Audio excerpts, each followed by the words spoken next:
Guys ये मो कलरा भाड़ी देखिपार आपण वर्षा दिन कलरा चाष करूँ बहुत लाभवान हूँ मुझे करुच्चे आपण भी करूँ जो मैंने चाष प्रति आग्रह रखते आजिकल तो चाष प्रति बेसी लोक आग्रह ना जी भी आग्रह रखुच्च से चाष करूँ वर्षा दिन में कलरा भाड़ी भाड़ी प्रणाली केमी चाष कर मुझे किसी टिप्स दूसरी जो मैंने चाष करने चाहूँगी से चाष करूँ कलरा चाष आपर नेक्स्ट अलग चाष विषय कहि आ भाड़ी केमी हुए ता विषय भी कहि सब कहूँ यहाँ उपकरण किसी लगे कि बाउंश कि वायर नचेत जीआई तार आउ कि सूता सूता लगे बाउंश गोटा गोटा नहीं आसवे मार्केट हो कि निज बाड़ी में थो पीस पीस करदे तार जार हाइट रहा 5 फुट 8 फुट उच्चता 8 फुट है आपन को हाथ पाइब प्लस आपण आराम से तोली पारे और 8 फुट रू अधिक रहा आप तोलिया को तकलीफ हम नचेत 8 फुट रू कम रहे आपण मुंड बाज भाड़ी में 8 फुट हूँ ठीक हाइट तुमको 8 फुट बाउंसर उच्चता रखिए आ बाकी नेक्स्ट वीडियो में मुझे भाड़ी केमी बनइबे से कहीदेवी देखिए वीडियो एबे आसवा आम मंजी कौ मार्केट रे कौ मंजी भल पड़ी कौ भल मंजी मिलूँ वर्षा दिन हो खरा दिन हो शीत दिन में रुसान कलरा मंजी भल चलुची नॉनहिंस कंपनी तेणुक आप 16 ग्राम रोचे जार पैकेट आप नहीं आसवे नॉनहिंस कंपनी रुसान कलरा मंजी ताकू बतुरे देवे गुंठे के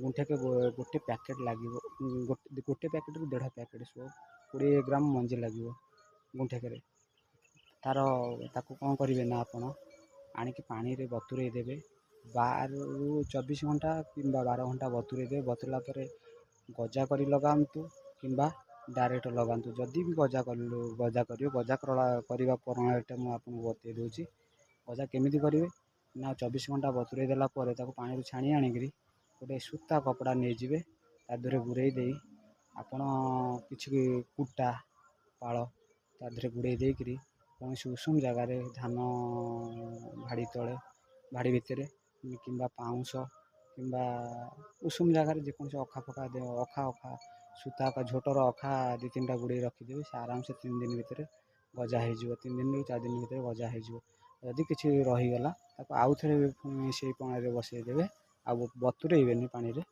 बसईदेवे से गजा हो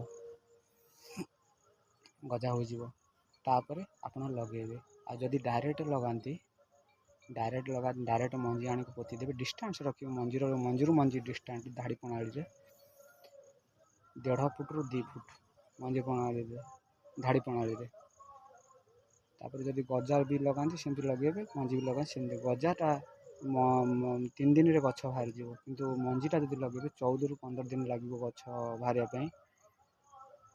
लगे ता पूर्व गोटे कम करेंगे कि रासायनिक सार नहीं ना जैविक खत नहीं गोबर कि जैविक खत कहले गोबर कि पाउंश कि कुटा सढ़ा कुटा पकईकि किसी खुशेदेवे नचेत रासायनिक सार जब पकाती ग्रोमर पोटास कि गुंठे के 3 केजी पकईकि आप खुशेदेवे तापर मंजी लगेबे जदि गजार लगा गोटे दिन पूर्व सारटा पकईदेवे आ जदि डायरेक्ट मंजी पकड़ संगे सार पकईकि लगेबे चलो तापर कौन करेंगे किसी दिन छाड़ीदेवे किसी दिन छाड़ीदे गछ किसी दिन छाड़देला 15 दिन कि 15 दिन छाड़देला से लटा आसी जाइए ताकू आउ किसी रासायनिक सार तथा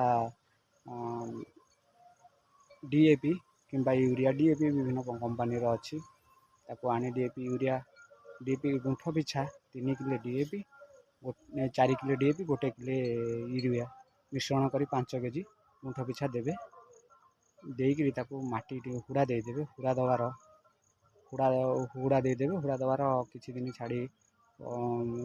छाड़ी नटा गुरा सब साइज कर भाड़ी लगेदेवे मड़ेदेवे भाड़ी माड़ीज कि सरी किसी कहनी गोटे किसी नेट दरकार नेट जहाद्वारा लटा माड़ उपरको से किसी लेट लगे गुंठे के 1 किलो आमर रोचे देखु देखु यही टाइप जदि ଦେଖାଯାଉନି ତ ଆପଣଙ୍କୁ ଦେଖେଇଦେବି କେଉଁ ଟାଇପ୍ର ନେଟ୍ ମିଳୁଛି ମାର୍କେଟରେ। ଗୋଟେ ନୀଳ କଲର୍ ଆଉ ଗୋଟେ ହ୍ୱାଇଟ୍ କଲର୍ ନେଟ୍ ମିଳୁଛି।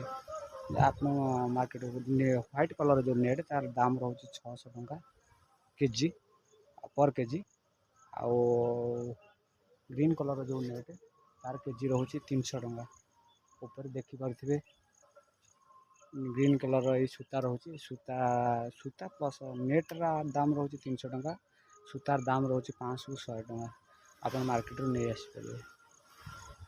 ଆଉ ଯାହା ଔଷଧ କିଛି ଗଛ ଉଠିବାର 8 ଦିନ ଭିତରେ କିଛି ଚେର ମାରିବା ପାଇଁ କିଛି ଔଷଧ ଯିବାର ତଥାପି ଅନ୍ୟାନ୍ୟ ଗ୍ରୋ ପାୱାର ଏମିତି କିଛି ମିଳୁଛି ଆପଣ ମାରିପାରିବେ। ତାପରେ 8 ଦିନରୁ ପୁଣି କଣ୍ଟିନ୍ୟୁ ସବୁବେଳେ 8 ଦିନ ଅନ୍ତରରେ ଔଷଧ ପକାଇବା ଜାରି ରଖିବେ। ବିଭିନ୍ନ ପ୍ରକାର ଔଷଧ ପୋକମରା କିମ୍ବା ଭିଟାମିନ୍ ଇଏରେ ସବୁ କିମ୍ବା ଗୁଣ୍ଡି ପୋକ ଆମର ଛୋଟ ଛୋଟ ପୋକ ଏବେ ଏସବୁ କଣ୍ଟିନ୍ୟୁ ରଖିବେ 8 ଦିନ କି 8 ଦିନ, ଯାହାଫଳରେ ଗଛ ଗ୍ରୋଥ୍ କରିବ। ତାପରେ ଲଟା ଚାଲିଯିବ। ମଝିରେ ଯଦି ଦରକାର ପଡ଼େ କିଛି ସାର ଦେବେ, ନଚେତ୍ ସାର ବୁଣି ଦେବେ, ନଚେତ୍ ଛାଡ଼ିଦେବେ। ତାପରେ ୱେଟ୍ କରିବେ 1.5 ମାସ ଭିତରେ କଲରା ଫଳ ଆସିଯିବ ଆପଣ ମାର୍କେଟରେ। ଆଜିକା ଡେଟ୍ରେ ଏବେ ବର୍ତ୍ତମାନ ଅଛି କଲରା ରେଟ୍ 80 ଟଙ୍କା 60 ଟଙ୍କା 60-80 ଏମିତି ମାର୍କେଟ ଅପ୍-ଡାଉନ୍ ହେଉଛି। ଯଦି ଆପଣ ଗୋଟେ ଗୁଣ୍ଠ ବିଲ ଯାହା 4 ଡିସିମିଲ୍ ବିଲରୁ ଆପଣ 50 କିଲୋରୁ 60 କିଲୋ କଲରା 8 ଦିନ ଅନ୍ତରରେ ତୋଳି ପାରିବେ। ସପ୍ତାହକୁ 2 ଥର ଯଦି ହାଟ କରନ୍ତି କୁଇଣ୍ଟାଲ୍ କଲରା ଆପଣ ଆଜିକା ରେଟ୍ରେ 6,000 ଟଙ୍କା ପାଇବେ। ପ୍ରାୟ 3 ମାସ ତୋଳିବେ। 3 ମାସ ଭିତରେ ସାର ଔଷଧ ପ୍ରୟୋଗ କରୁଥିବେ, ତୋଳୁଥିବେ। 3 ମାସ ତୋଳିବା ଭିତରେ ଯଦି ଆପଣ ସପ୍ତାହକେ 6,000 ଟଙ୍କା ବିକିଲେ, 2 ଥର କୁଇଣ୍ଟାଲ୍ କଲରା ଯଦି 6,000 ଟଙ୍କା ବିକନ୍ତି, ତାହେଲେ ମାସକୁ 4 ସପ୍ତାହ ରହୁଛି 24,000। ଯଦି 2 ମାସ ତୋଳିଲେ ତାହେଲେ 24 48,000 ବିକିପାରିବେ। ଇଏ ହେଉଛି କଲରା ଚାଷ। ଯଦି 3 ମାସ ତୋଳିଲେ ଆହୁରି ଅଧିକ ବିକିପାରିବେ, କିନ୍ତୁ ଅମଳ କମିଯିବ। ସେ ଅମଳ ପ୍ରଥମ 50 କିଲୋରୁ 60 କିଲୋ ରହିବ, ତାପରେ ଧୀରେ ଧୀରେ କମିଯିବ। ତଥାପି ରେଟ୍ ଅନୁଯାୟୀ ଆପଣ ବର୍ଷା ଦିନେ ଲଗେଇଲେ ଲସ୍ ହେବନି, ବହୁତ ଲାଭ ହେବ। ଦେଖନ୍ତୁ, ମୁଁ ତ ଆପଣଙ୍କୁ ଦେଖାଉଛି କଲରା ଭାଡ଼ି ବୁଲେଇକରି। ଦେଖନ୍ତୁ ମୋ କଲରା ଭାଡ଼ି।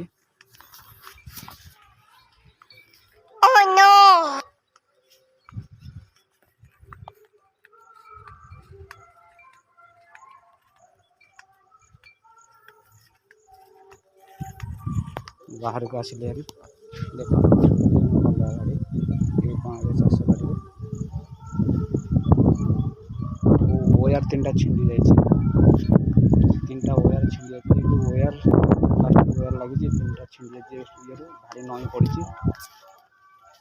ବାନ୍ଧିବାକୁ ସମୟ ହେଉନି, ବଛା ବଛି ଚାଲିଛି। ଆହୁରି ବହୁତ ସାରା ଚାଷ ବିଷୟରେ ଭିଡ଼ିଓ ମୁଁ ଛାଡ଼ିବି। ଆପଣ ଟିକେ ମୋ ଚ୍ୟାନେଲକୁ ସବସ୍କ୍ରାଇବ୍ କରିଦିଅନ୍ତୁ। ମୁଁ ନ୍ୟୁ ଚ୍ୟାନେଲ୍ ଖୋଲୁଛି, ଆଉ ବହୁତ ସାରା ଲାଇକ୍ ଦିଅନ୍ତୁ, ସପୋର୍ଟ ଦିଅନ୍ତୁ।